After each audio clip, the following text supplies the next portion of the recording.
Hello everybody, this is Invaders and Rules 1, and I'm going to be showing you how to jailbreak iPod 4th generation, 4.1, or 5, and below. This also works for iPhone and probably iPad, but not iPod 2nd generation, for 5 and firmware version 5 and below. And I'm going to start off by showing you that this is in fact version 4.1.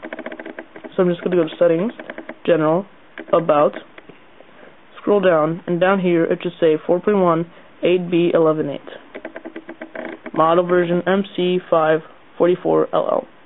Make sure you know what model version you have, because this is going to be important later on. I'm going to make an app backup, which is the little app repository from Cydia, and so it backs up all your Cydia information, packages, and installation stuff, just so it saves up time. It will not make a list of downloads from installers, so it will only work for Cydia repositories. So let's move on onto the computer, and I'll show you what you need to have in order to jailbreak. Alright, we're back, and this is the stuff you're going to need if you're going to jailbreak. Ignore my background. Okay, now, you're going to need WinRAR. This is an archiver that will help you open up these files and set them to the appropriate IPSW files, which will then let you jailbreak or downgrade or restore whatever you need. Okay. Then you're going to need Red Snow, the newest version, which is 9.1b, I believe. You're going to need that. I'll put a link to all of this, especially these, which are the most important files that you'll need, in the description. Third, you're going to need iTunes. If you don't have iTunes by now and you have an iPod, then I don't know how you're going to be getting along without without iTunes. iTunes is pretty much the most basic thing you need for iPod. And if you don't have it, download it, please. It'll make your life a whole lot easier.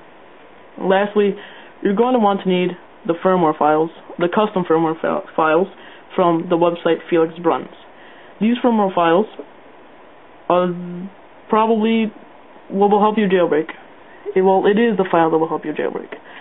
So let's get started, and I'll go show you what you need to do. I opened up a web page. Let me zoom out real quick, or just keep it like that. Now, first you're going to need Red Snow 0.9.8b1, and wait 1 second. Alrighty, you have a better perspective. Now, you're going to want to go to this page. I'll put a link to the description, and click down. No, not there. That's bad. Click Download Now for Windows, or Download Now for Mac OS. If you have a Mac, or if you have Windows, download your appropriate files. It should give you the thing, and if you have 5 or below, then it will work.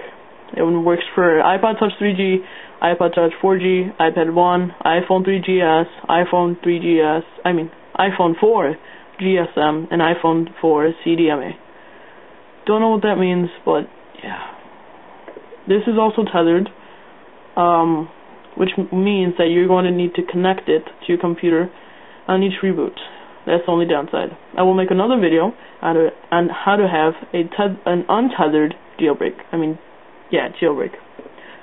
So really quickly, let's just browse. And, oh yeah, you're also going to need WinRAR. WinRAR is the archiver I was talking about earlier. You're going to want to download your appropriate system performance bit. Mine happens to be 32. If yours happens to be 64, then download the recording file. I'll show you how to get, or how to find out, what version you have. First, go to your startup menu, then go to Control Panel. Go to wherever your settings are displayed, or your specs. Mine happens to be in my Welcome Center. And then it says right here, all my important features and stuff. And now if I go to More Settings, it should say, somewhere down here, my operating system. I don't know if you can see, but mine happens to be a 32-bit operating system, below the memory or the RAM and below the processor. So now that I know that it's 32-bit, let's exit out, and then I'm going to download 32-bit. I already have it, so there's no need to do anything else. Now, here's the iTunes link. You're going to want to go to iTunes, download iTunes, so you can make a backup. In case anything goes wrong, you're going to want to go there, back that up, and your life becomes instantly a lot easier. So, be happy to have iTunes and be happy to have an iPod yourself. So now let's close that out. Oh yeah, I need one more important thing, so I'll see you in a few. The next crucial step is felixbruns.de. What felixbruns is that is where you get most of your firmware Apple, iPod, iPhone, iPad needs. So you're going to want to go to felixbruns.de if you want, and it doesn't really matter. So let's focus down now. And right there is the first link that you're going to want to click. You click there, and it should take you to this website. This is where you get all your firmware. It says iPod, and then a whole bunch of jazz. You don't need that. What you want is iPhone, iPad Touch, iPad, or Apple TV. You're going to want to, whoopsies, let's just stay there. You're going to want to choose your appropriate firmware. I have, let's scroll down again. I have an iPod Touch 4G, 4.1, as I said earlier. So I would normally get the 4.1 8B 11.11.8 firmware files, but that's not the case right now. If you do have that according firmware, download that, and that's pretty much all you need to do. But since I'm going to update and then since I'm going to update and then jailbreak, then I want the 5.0 because that's the newest version. So I'm going to click that and then click download. Let's drag this down. It should say, would you like to download this file, iPod, blank, blank, blank, your version, firmware, and then more firmware information right here. Restored.zip. You're going to want to change it to IPSW because Red Snow does not read zip files. It reads IPSW, and that happens to be the specific firmware type that Apple uses. So I'm just going to click Save, and then a little window should pop up, and it should say your firmware information restored. Put .IPSW, and then change WinRAR zip archive to all types, or all files. If it doesn't say WinRAR or 7-zip or whatever archiver you use, just click all files, and then add IPSW. That's really important. Then, save it to wherever you want. I have a little document folder, and I already downloaded it, so I don't need to download again. But since you're already downloading it, go to desktop, all the way at the top, and save it. So, let's do that, and pretend we're doing that. Since I already have it, this pops up already exists. If you want to replace it, no. But it should pop up saying, this download will be blank, blank, blank, minutes left. Normally, it should take from 14 to 15 minutes. Mine took about 3 hours for internet-specific reasons, but yours should take less unless you have a really bad computer, which slows your broadband way down. But that doesn't matter right now. Now let's go to the whole process. Okay, here's the next part. What you're going to want to do, which I've said many times, is go to iTunes. Go to iTunes, make sure you plug in your iPod. I'll just plug it in right now. There we go. Turn it on. And if it says sync, let it sync. You're going to want to let it sync, transfer purchases, and the backup. It says download and update. I will do that in a few. Let's close this. Close that. And set your iPod aside. iPod or iPhone. When I say iPod, I refer to both. Or your iPad, whatever you want. Go to your information, specific stuff about your iPhone or iPad. Let's just call all the iPad stuff iPod. Then go right click on this on your device's settings and go to transfer purchases, backup, and sync. I'm going to since I already backed it up, I'll just do it again. It should say sync and process, which is really good. That means that all your stuff that you have over there on your iPod will now go over to your computer in case anything horrific happens in the whole entire process, or if you accidentally drop your iPhone or iPod into water or a well and never to be seen again. If you happen to get another iPod or iPhone or whatever the hell you want, then you have something to rely back on, because now you have all your information, all your contacts, all your music, blah blah blah. Go on. Apps. As you can see, mine's about to finish all the way at the top because I already did it. And, I already did a backup. So now it's skipping ahead to the stuff that hasn't backed up, which is not much, but it's still backing up. After this backs up, you're going to want to not update, but close this. After you do the backup, sync, and transfer purchases, just ensure maximum safety, because I care for you guys. Let's see, what's next?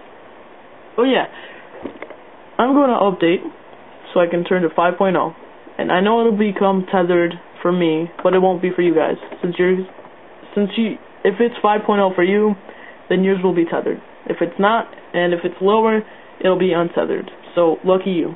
But until it becomes untethered for me, and they release the newest Redstone, then you guys can enjoy the fun while 5.0 members don't. Moving on though, my backup just finished, so I'm just going to close this and then continue on and jailbreak it again, just to show you guys. So you're going to open up your Redstone folder that you downloaded it, and then open up your Redstone file, the application, or .exe, whatever your the computer sets it to. Close out the folder, and then it should say, I'll be right back, guys. Then it should say, oh, I'm back, okay. Then it should say, please select corresponding IPSW for your current firmware. I'm going to do that. What that means is, select these little things. Let's move it where you can see these specific restore files. So let's just block that up again. Move this up a bit, or move this down. Click the little browse button down, and then look for your specific files. I saved mine to the desktop. As you can see, there's two. The 4.1 file and the 5.0. I'm going to do the 4.1 right now. Oops. There you go. So click the 4.1 restore.ipsw Apple firmware, and then click open, which is all the way at the side. If you don't see your specific firmware, you probably saved it as something else, and you forgot to do the all files step and the .ipsw. If you did, you can either rename it and change the zip file using WinRAR, or you can download it again and make sure you save it as the correct thing. But if you did this in the beginning, you'd be saving 14 minutes of your download time, and about, I don't know, 500 to 700 megabytes of space. Anyway, let's go on and hit open. It should then say processing firmware. If it processed correctly, then it should say IPSW successfully identified, as it says right there. And if it didn't, then you probably got the wrong IPSW for your iPod. Maybe you got the iPhone version, or maybe you accidentally misclicked and downloaded it the wrong one. So I happen to do the right thing, so I'm just going to click next. Then it should say patching kernel, doing jailbreak data, preparing jailbreak data, and on your iPod, I don't know what's going to happen yet. Oh, okay. Then it should, what I like about Redstone is that it gives you the option to choose what you want to display, or what you want to happen to your Cydia or your iPod. Or iPod-iPhone-iPad, whatever. It gives me the option to install Cydia, install custom bundle, enable battery percentage, enable multitask gestures, just boot tethered right now, or just enter pwned DFU mode right now. If you want to enter tethered or pwned DFU mode, you're going to have to click the tab button, this button, and then both of that at the same time. But I'm just going to install Cydia, enable battery percentage, because I don't want anything right now. But it's your opinion, and you guys can put whatever you want. Just tally mark it and press next. So I'll be right back real quickly.